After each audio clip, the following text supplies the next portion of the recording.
That's right, it's brisket time again.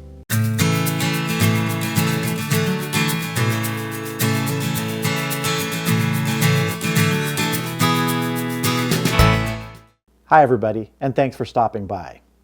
Yep, I'm doing a brisket. Not today, tomorrow. I'm going to be preparing it today, trimming it, rubbing it, and getting it set for a smoke which is going to start in about 14-15 hours, very early in the morning.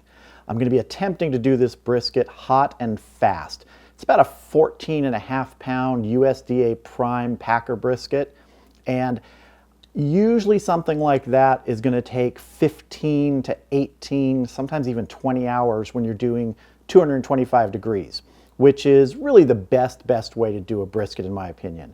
You just take that time and render that fat and just get a nice slow smoke, builds that smoke ring, cooks it. It's just amazing. I don't have 15 or 18 or 20 hours. I've got about 12 hours in order to get this done for a family dinner. So we're going to be cooking it a little bit hotter today. We're going to go at about 275 degrees, and then we're going to crank it up to 300 once we wrap this in foil. I'm going to be wrapping it in foil with some goodies in there after about 5 hours, and I'm going to be wrapping it tightly, trying to get that heat and that moisture in there to help finish the cook over the next 5 to 6 hours. I'm thinking I can get this done right around 11 to 12 hours.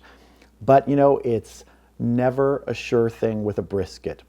I'm going to be shooting for about 203 degrees, but that's just the temperature guide. Tenderness is going to tell me everything. If this thing probes tender, it'll be done. So first thing I got to do now is get this trimmed up.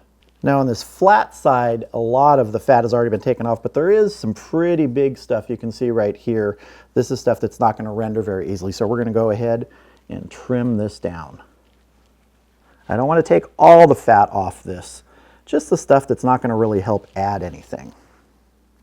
You can see how just thick and hard this fat is. That's not going to do anything for us once we smoke this. All right, let's turn this over and get on the other side. So we've got a good fat layer here, and I want to take it down to about 1/4 inch. It's not going to remove everything, like I said, but I want to get sort of an even thickness. I'm not great at trimming briskets. I'm telling you that right now. This is not my strong suit. So if you laugh at me, that's fine. I probably deserve it. I'm not going to try and carve it down as much as I did the last brisket that I did a video on. I caught a little bit of flack for that because I did kind of go a little too far on it. Someone pointed out that there was a hole in it. Probably were right. I didn't notice it, but again, you can just see we're getting this hard fat. Okay, so I'm going to go ahead and finish trimming this up, and I'll bring you back when we're ready to rub. So I've got the brisket trimmed down as best I could. I mentioned I'm not an expert at trimming briskets. I just wanted to get the excess fat off, leave a little bit of a layer on the one side of the flat and the point where they join, and basically just remove the stuff that's not going to render. So now it's time to rub. And what am I going to rub this with today? I'm not going to use the traditional salt, pepper, garlic powder, just sort of straight brisket rub. I'm going to be using this, Trader Joe's 21 Seasoning Salute. So I'm going to get started. Get a nice coating on here and rub this in. I'm going to be very generous with the rub. And it's going to be sitting in this rub for about 14 hours before it goes on the smoker, 14, 15 hours.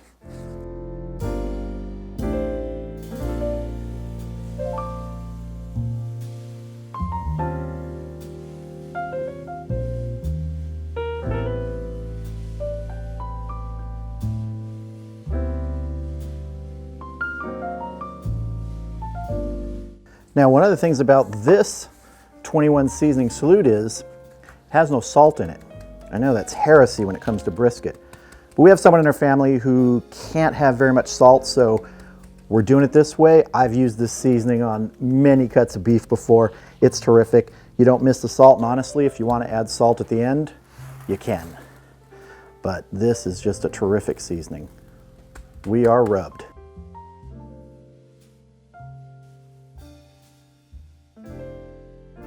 So now I'm going to get this into a foil pan, with foil over the top. I don't want to wrap it tightly. I know a lot of people will use plastic wrap and get that rub pressed really tight against the skin. I want to give it a little chance to have some air surrounding it. I don't expect there's going to be much juice coming off of this. There's no salt in here to draw that out. So I just want it to kind of have that air to help kind of pre-crust it before it goes on the smoker tomorrow morning. So I'm going to get this in the foil in the refrigerator, and the next time you see me will be at 0 brisket 30 to get the fire going and get this brisket on the smoker.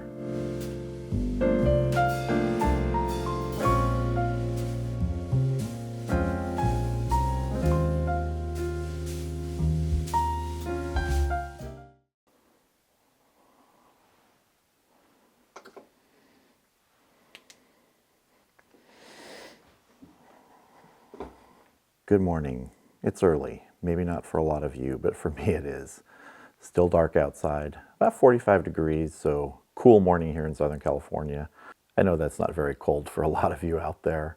So first thing I have to do, I've got to get the brisket out of the refrigerator, and then I'm going to go get the fire going.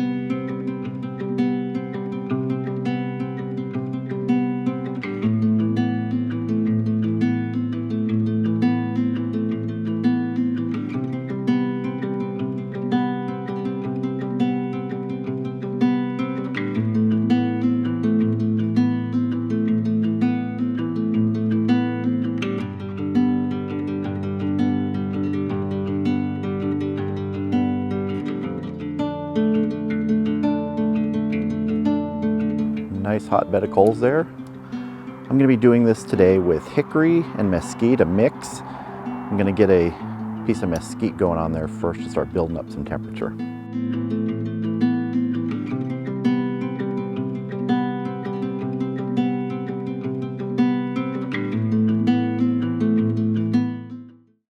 If you can see that there when I closed the lid, I left the tongs just propping the lid open slightly. I want to get extra amount of oxygen in here to begin with to get this fire going nice and hot. Got a good start to our fire.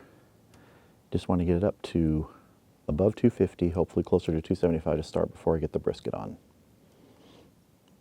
I'm going to add a piece of hickory here in a minute so I can really get this fire going. Got some good thin smoke coming out already. So it looks like our pit temp is 264 and rising. So I'm going to go ahead and get the brisket on here, and temperature will drop right away. We've got to build it back up. Like I said I was going to do, want to keep this temperature up. I'm aiming for 275-ish for the first 5 hours before I wrap it. So it looks like we're almost there. So there is the brisket in the pan, and you can see that the fat cap is up, and the point end, the thicker, fattier end, is toward the firebox. I'm going to flip that when I put it in so the fat cap is on the bottom.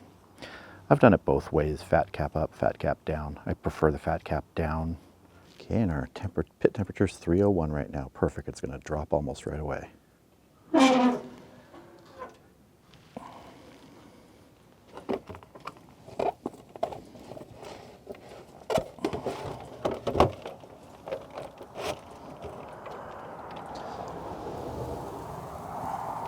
Good looking piece of meat.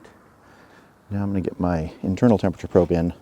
I'm doing this just for convenience. It's not going to really mean anything for the first 5 or so hours, but I want it in so I don't have to put it in later. I'm going to put it in right about the middle part of the flat.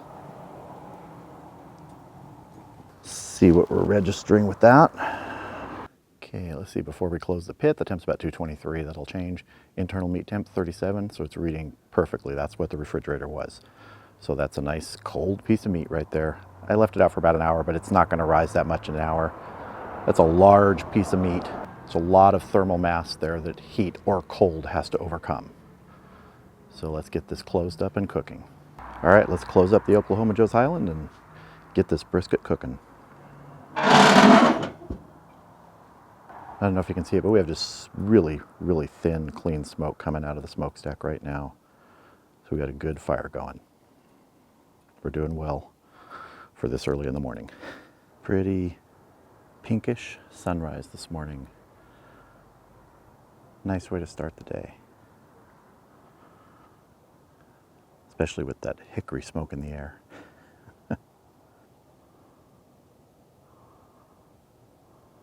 Here we have a pit temp of 263, internal meat temp of 107. Now I know when you're doing a brisket, it was the first thing that when I did my first one, you think, oh my God, it's cooking way too fast. It's only been an hour and a half. Yeah, no, it's going to stop. It's going to stall. Once we hit about 160, 165, it's going to stall. By that time, right around then, it'll be in the foil. But right now, we're going to get another piece of wood on. I want to keep it around 275-ish. Got good smoke coming out of there. So if you see there, I did decide to put my little battery-powered fan to push a little extra air into the firebox. That helps get that new piece of wood going a little more quickly. It would get going in, 5 minutes or so, it'd be fully involved, but I just want to push it a little bit, get that temp up. So we're just a little over 3 hours, and I want to spritz this now, give it a little bit of moisture on the brisket. Let's see what this looks like. Oh, that is looking really nice.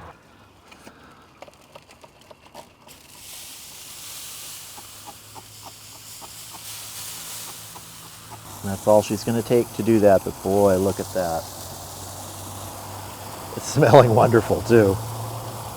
All right, let's close this up and keep it cooking. Still really good clean smoke coming out. That mix of hickory and mesquite, really great scent. I've done that before on briskets and it's nice. So let's see, our brisket internal temperature is about, I think it said 149. Our pit temp's 243 coming up after we just had it open there to spritz it. And again, that 149, it's after 3 hours. If you're new to briskets, that does not mean anything. In about 10 or 15 degrees, that's going to start to stall, which is normal. So you might be thinking, oh my God, it's only got 60 degrees to go or less. It's going to be done in 2 hours. No, it's not.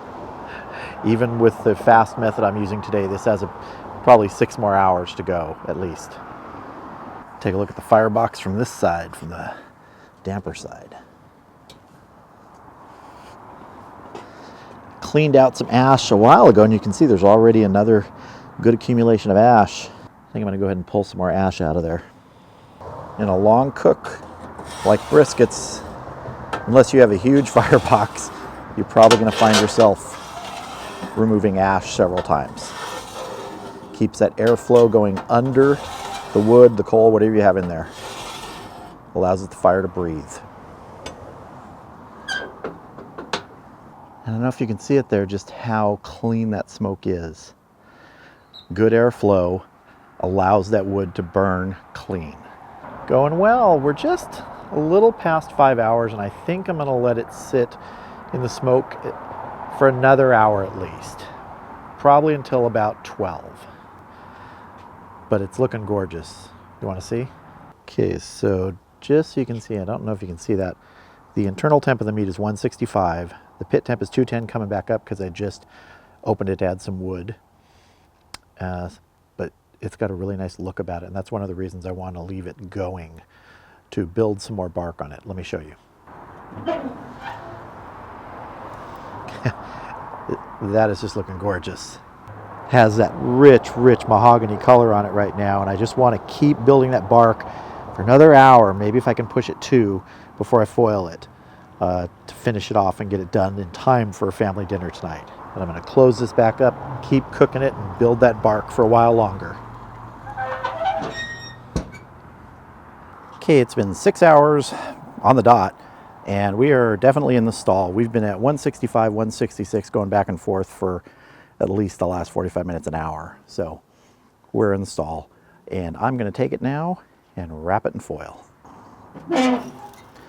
Ooh, that's looking good.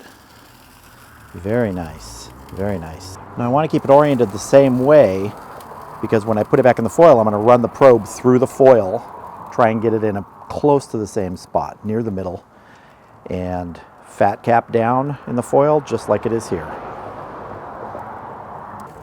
Okay.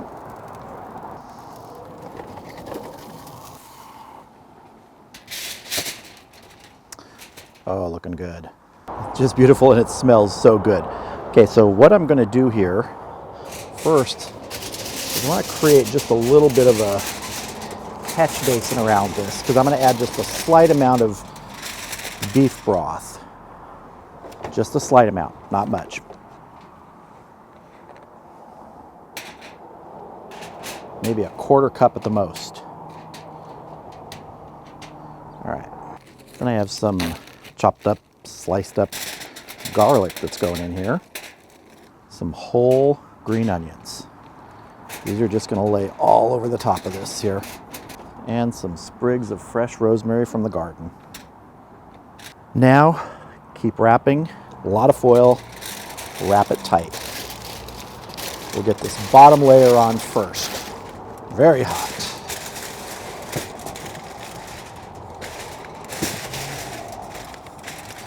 So I want to keep track. Point is at this end.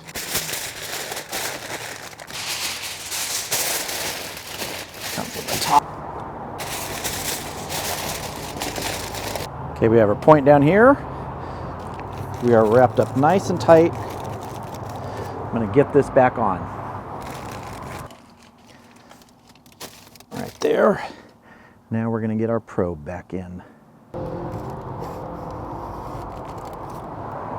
Got my dog down here licking up stuff that's dripped from there. Roxy, get out of there. All right, we're going to close this up, build back up to temp, and keep this going.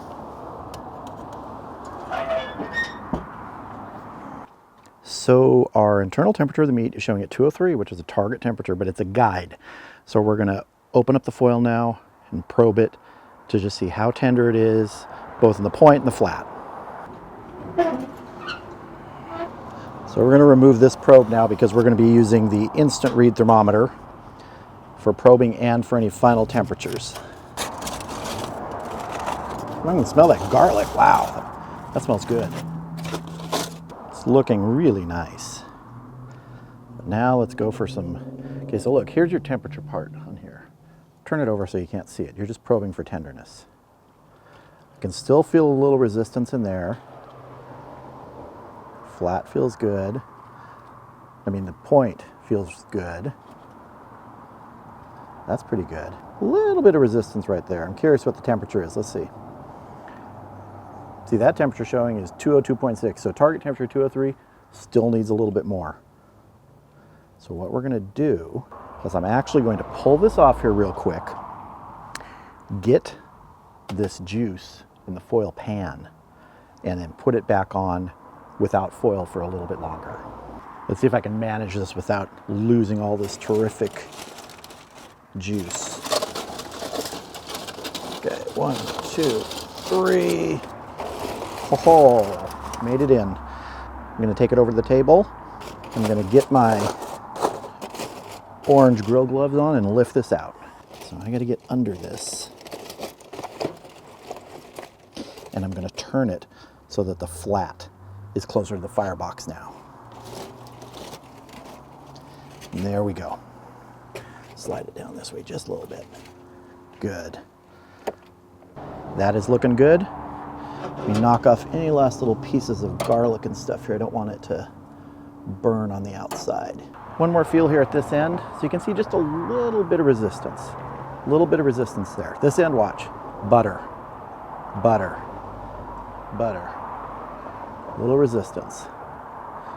And that temperature there is reading, yeah, 203.5. So we're going to give it, I'm guessing, another 20 minutes. It should be fine.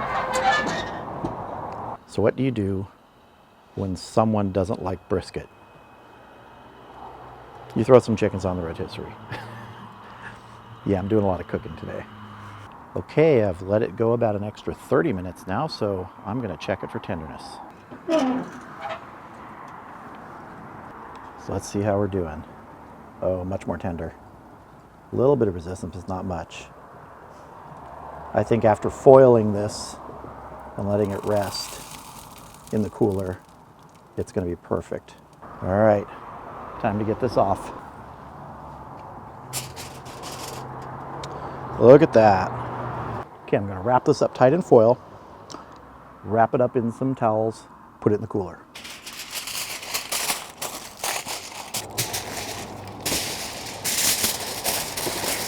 All right, into the cooler.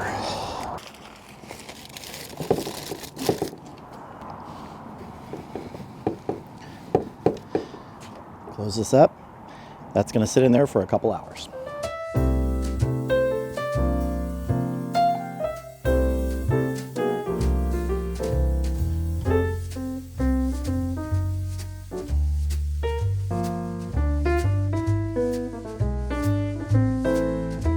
Here is our gorgeous brisket. Oh, this just looks wonderful. Now we've got the flat over here, point over here. I am going to take a slice out of the flat first. Do you see that smoke ring in there and all that juice? I'm going to cut right here into the center of the flat. Ooh. Look at that. Look at that juice and that smoke ring. Try and get a thin slice. Oh, look at that. Do you see how floppy that is? That's what we're looking for. Let's do a pull test here and just see. Yep, that's what we want. Comes right apart. Now I'm going to take a cut down here off the point. Let me take a cut here and see. Ooh. Wow. Oh.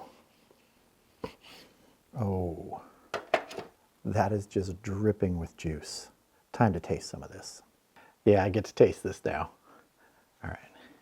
Here's a little piece of the flat. Mmm. Man,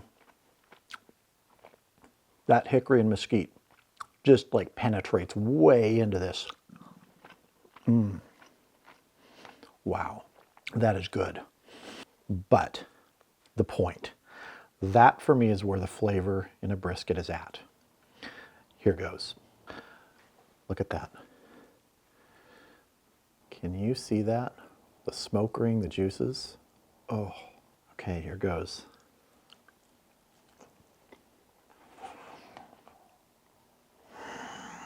Wow. Mmm.